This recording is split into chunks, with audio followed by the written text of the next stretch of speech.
Life is a journey, and we all have to get a taste and experience what it feels like to lose so that we can have a big why and a big desire to experience what it feels like to win.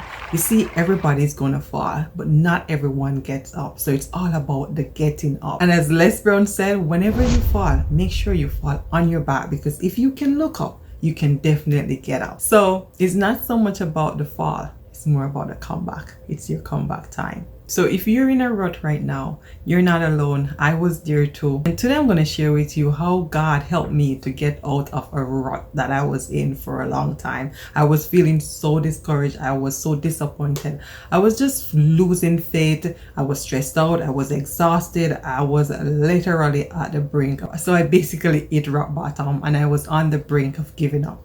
But God held me close, so I didn't let go. And today I'm going to share with you how God helped me to get myself out of a rut, a messy situation, and to just elevate my life so that I can create the life that I truly desire to live, and you can too. So if you can relate to this, if you're in a messy rut situation right now, this is not the end. There is hope. And I might sound crazy right now, but I'm telling you, things are about to change. And most times when we're in a rut, we're in a messy situation, we don't really see and understand how powerful this season can be. And I did. And what I've realized is that oftentimes this messy rut season often happen in the middle. So the fact that you're in a rut right now is most likely because you have been doing something, you have been making progress, you have been moving.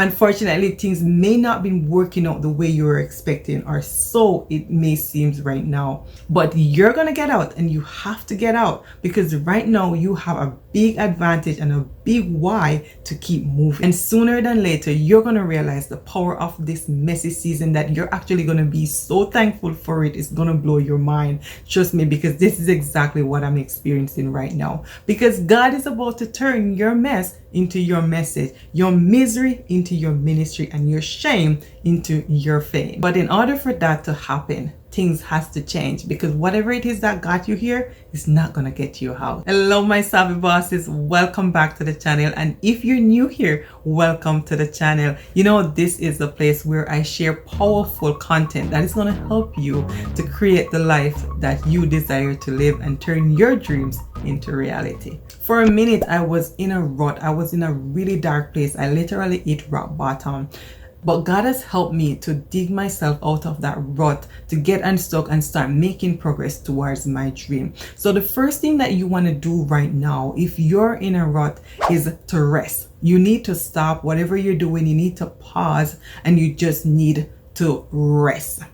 And I know probably this doesn't make any sense right now, and it didn't when I got that, because I was just praying, I was crying out to God, and I said, like, God, what am I supposed to do? I'm trying to make this work, but it seems like nothing is working. I got myself in this situation. How am I going to move on? How am I going to get out? And the first thing I got was rest. And I was like, this doesn't make any sense, because I'm trying to fix things. How can I rest? But the thing is that we will never be able to come up with a solution and figure things out to get ourselves out of any rut when we're in the heat of it.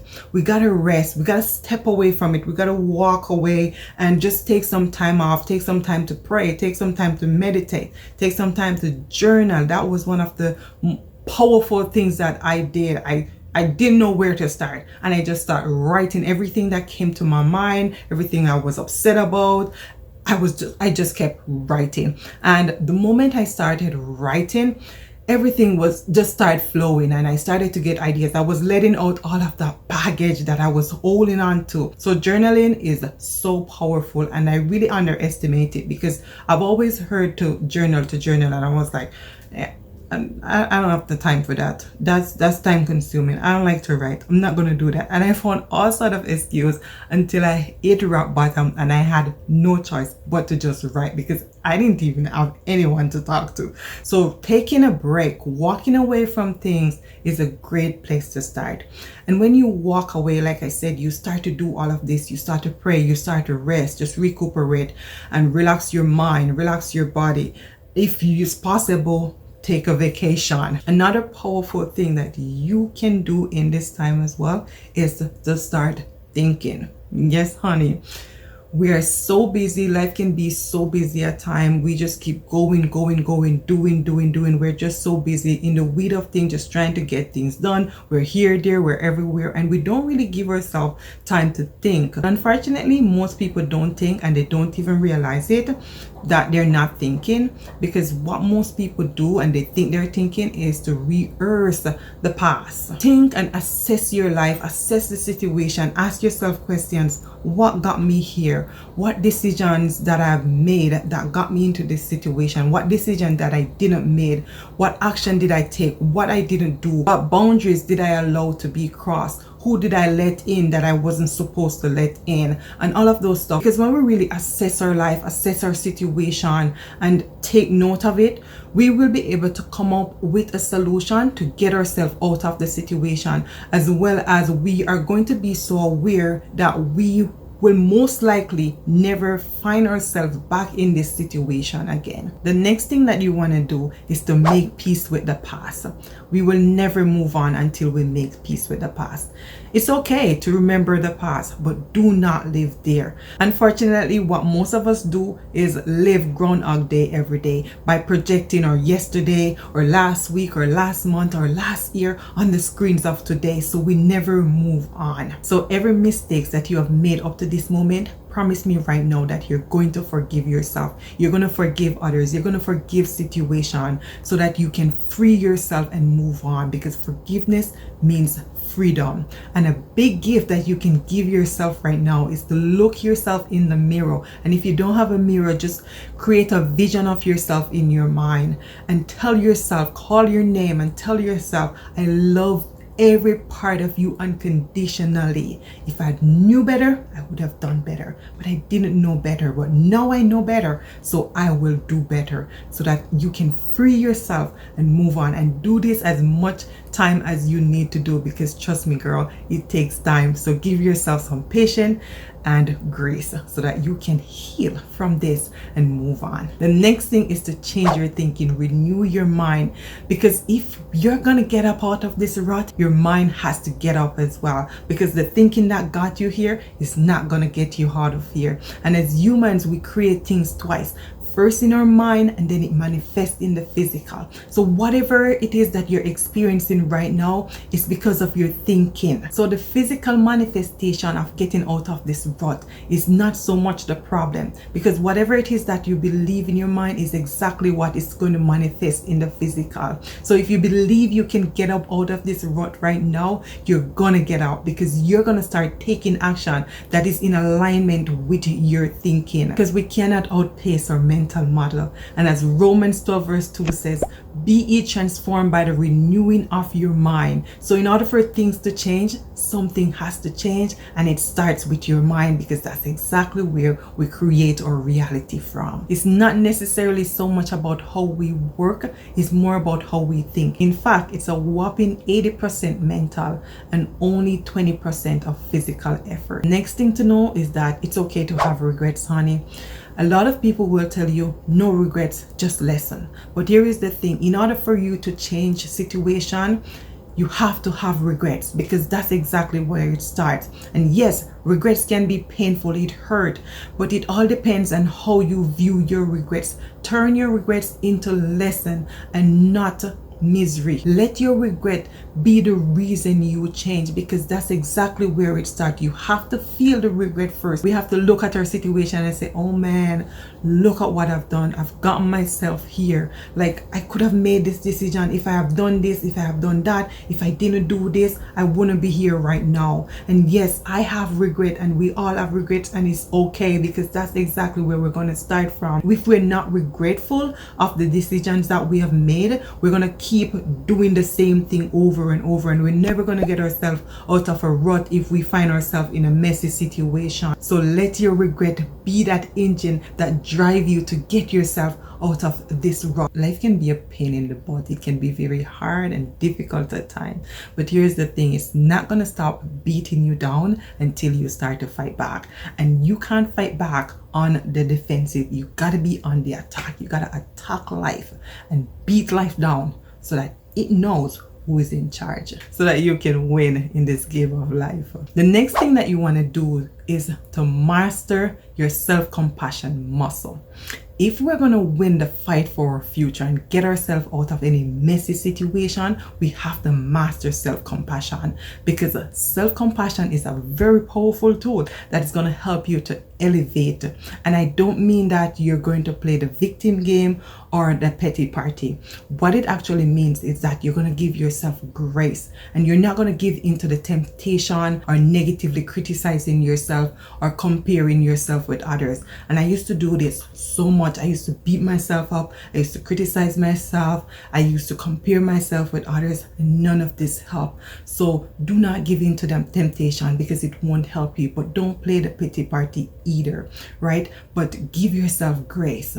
You didn't know better, and if you did know better, you would have done better. So forgive yourself and move on. Because when we have self-compassion, it gives us the power to face our fears, to face our failures, to face our setbacks, to face the things that we don't like about ourselves, and come out victorious. The next thing you can do is to look up and get up. And as Les Brown said, when life knock you down, not if, when life knock you down, make sure to land on your back. Because if you land on your back, you can get up. Just look up. Start looking up physically. Look up to the sky. I hope it's not a rainy day. It's a nice and sunny and a bright day, and you just look up. And the moment you start to look up, you start to see the life around you, and this will energize you and help to change your mindset and all of those stuff, and help you to just start moving so that eventually you can get yourself out of this situation, because our environment is so powerful, right? So just start looking up, and when you start looking up physically, your mindset starts to look up. You start get up physically. Just keep looking up so that you can get up out of this situation. The next thing that you're going to do is to take ownership of your situation. Ownership is power, because everyone get knocked down, but not everyone get up. One of the best thing anyone can do to get out of a rut is to assess yourself, assess your situation, ask yourself questions like, what role did I play in this? What brought me here? What boundaries did I allow to cross? What didn't I do? What did I do? What actions did I take that brought me here? Assess yourself. There's this powerful quote by Earl Nightingale. It says, "We are all self-made, but only the successful will admit it." And what this means is that we all create the life that we live, whether that's success or unsuccess, by the choices we make, the decisions, the action or inactions that we have made. So the people who are successful is because they are the ones who admit to their self-made mistakes and unsuccess. In order for us to be successful, we have to take full responsibility of our situation, our messy situation, whether or not we are the ones who are fully responsible for it. And it's not that you're blaming yourself, it's just that you're taking your power back. Because when we play the pity party and we play the blame game, what we're basically doing is giving our power away to others to take full control of our lives. So ownership is power. And the next thing that you have to do is to create a vision, a big why that is going to push you forward. In Proverbs 29 verse 18 says, "Where there is no vision, the people perish." When I had no vision, I didn't know where I was going. I didn't know what I was supposed to focus on. I had dreams, I had desires, but I was confused because I didn't know where I was going, and I couldn't follow my dreams because I had no direction. Because when we have a vision, it gives our life direction, and our direction helps us to make progress. And the truth is, life can be so challenging and difficult at times. It's filled with all sort of distraction and all of those stuff. So there are going to be days when you don't feel like doing anything. There are going to be weeks, there are going to be months, and even years when you don't feel like doing anything. And when you have a big why, we will always find a reason to keep going and figure a way out of whatever it is that we're going through. And these are all things that I had to do to get myself out of this mess. So they work, and that's exactly why I'm sharing them with you. So the next thing that you have to do is to create a plan. So now that you have a vision and you have dreams and you have desire, that is not enough, because dreams without a plan is only a pipe dream, and we don't want a pipe dream. I think we have those long enough now. We need to get rid of them. So we need to have a plan, and the Bible says write the vision on the board. So that's the plan. We got to write the vision on the board. We got to write the plan out and exactly how we're going to execute the strategies that we need to do each and every day, and the tactics and the action steps that we need to take each and every day to get ourselves to achieving those goals, so that we can make this vision come to reality.